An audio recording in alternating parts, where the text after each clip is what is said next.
Picture चालू करो बे। इसमें कौन सी नई बात है मैडम कि उन्होंने चुनावी सभा शुरू कर दी? वो चुनावी मोड पे ही रहते हैं।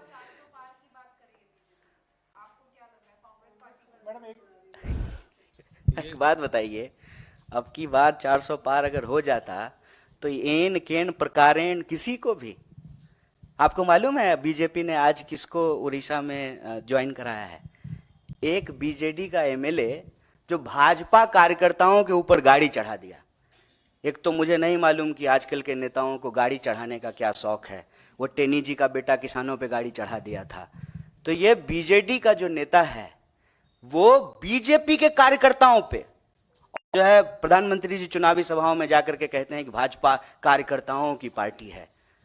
उनके कार्यकर्ता के ऊपर जो गाड़ी चढ़ा दिया उसको ज्वाइन करा लिया है। क्यों? 400 पार को लेकर के इतना कॉन्फिडेंट होते तो किसी भी स्तर पे जाकर के समझौता करते।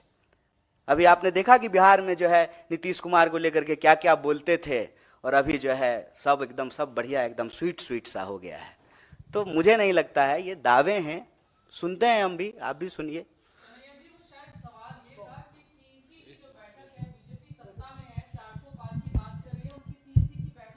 पहली लिस्ट की तैयारी है, आप लोग विपक्ष में हैं, आपकी सीईसी कब होगी इसको लेके कोई क्लैरिटी नहीं है। अलायंस टीएमसी के साथ वेस्ट बंगाल में होगा नहीं होगा, इस पर ये भी संशय है बना आपको हुआ है। हमारी बड़ा अच्छा लगा सुन करके। कांग्रेस कवर करते हैं, कितनी चिंता करते हैं आप हमारी, बहुत बहुत अच्छा लगा। आप लोग कितना चिंतित हैं हम लोगों के लिए, बहुत अच्छा लगा, बहुत धन्यवाद।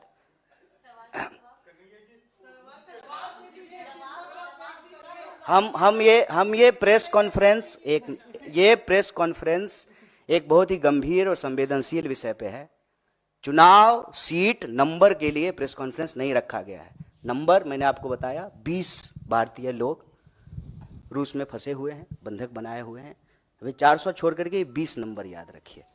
इसलिए नहीं जवाब दे रहा हूं, ऐसा नहीं है कि हमको जवाब नहीं देने आता है, जवाब दे सकते हैं, लेकिन विषय कुछ और है। ठीक है कन्हैया जी ये बताइए कि आपने कहा कि अमेरिका में भारतीय छात्रों का मर्डर भी हुआ है, संदिग्ध परिस्थितियों में मौत भी हुई है। ये जितने भी हाल के महीनों में मर्डर या संदिग्ध परिस्थितियों में मौत हुआ है, इसके पीछे विपक्ष के नाते आप कोई साजिश देख रहे हैं, फाउल प्ले देख रहे हैं? दूसरा सवाल है कि मोदी आपके क्षेत्र में जा रहे हैं कल, आप पिछले बार वहां से लोकसभा का चुनाव लड़े थे, इस बार कांग्रेस की टिकट पे बेगूसराय से लड़ेंगे आप? ये विषय अभी आज का नहीं है प्रेस वार्ता का। पहला सवाल जो आपने पूछा है कि भारतीय नौजवानों और विद्यार्थियों के साथ आए दिन कोई ना कोई घटनाएं होती रहती है। मैं ये नहीं कह रहा हूं कि साजिश है, लेकिन एक चिंताजनक और गंभीर परिस्थिति जो जरूर है। मान लीजिए कि मैं बार बार कहता हूं कि देश के भीतर की समस्या को बाहर जो घटनाएं घट रही है उसके कॉन्टेक्स्ट में देखने पे चीज़ें आसानी से समझ में आती है। मैं बार बार कहता हूं, मैं बिहार से हूं, और जो है जब हम लोग महाराष्ट्र जाते थे तो हमारे साथ भी जो है कई बार ऐसी घटनाएं घटी। गुजरात में कई बार जो है ऐसी घटनाएं घटी। ऐसी घटनाएं क्यों घटती हैं? ऐसी घटनाएं तब घटती हैं जब बिहार में रोजगार नहीं है और हमको मजबूरी में बाहर जाना पड़ता है।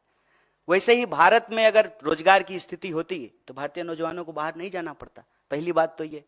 दूसरी बात, जब हम कहीं जाते हैं तो आउटसाइडर्स को लेकर के एक इनसिक्योरिटी होती है स्वाभाविक रूप से, और कैंपेन भी यही किया जाता है। आप लोग अक्सर सुनते होंगे कि बाहर का लोग आकर के रोजगार ले लिया है, बाहर का लोग आकर के यूनिवर्सिटी में हॉस्टल को कब्जा कर लिया है, यूनिवर्सिटी को कब्जा कर लिया है।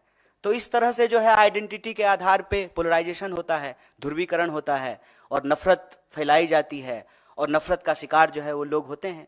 मैं ये नहीं कह रहा हूं कि भारत की सरकार की साजिश है, लेकिन ये परिस्थिति है। इस परिस्थिति में भारत की सरकार को एक्ट करना चाहिए, हम ये मांग कर रहे हैं।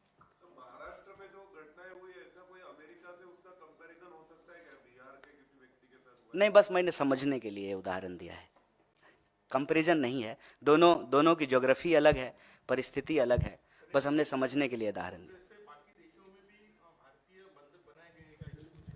फिलहाल तो नहीं, फिलहाल तो हम रूस की ही बात कर रहे हैं।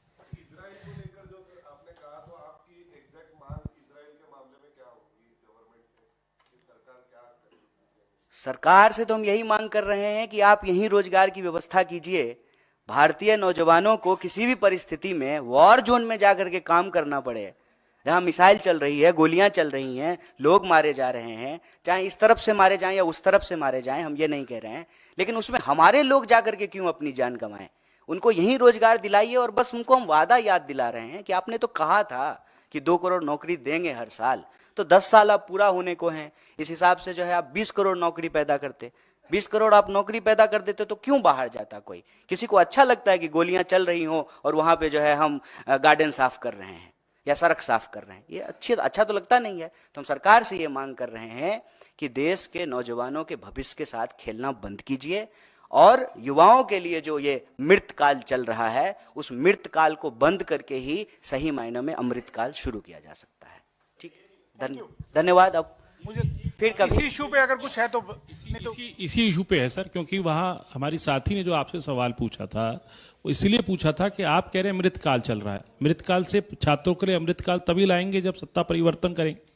आप विपक्ष हैं तो आप क्या तैयारी कर रहे हैं इस सत्ता परिवर्तन के लिए? इसीलिए उन्होंने पूछा था। दूसरे स्पोक्स पर्सन आकर के प्रेस कॉन्फ्रेंस करेंगे।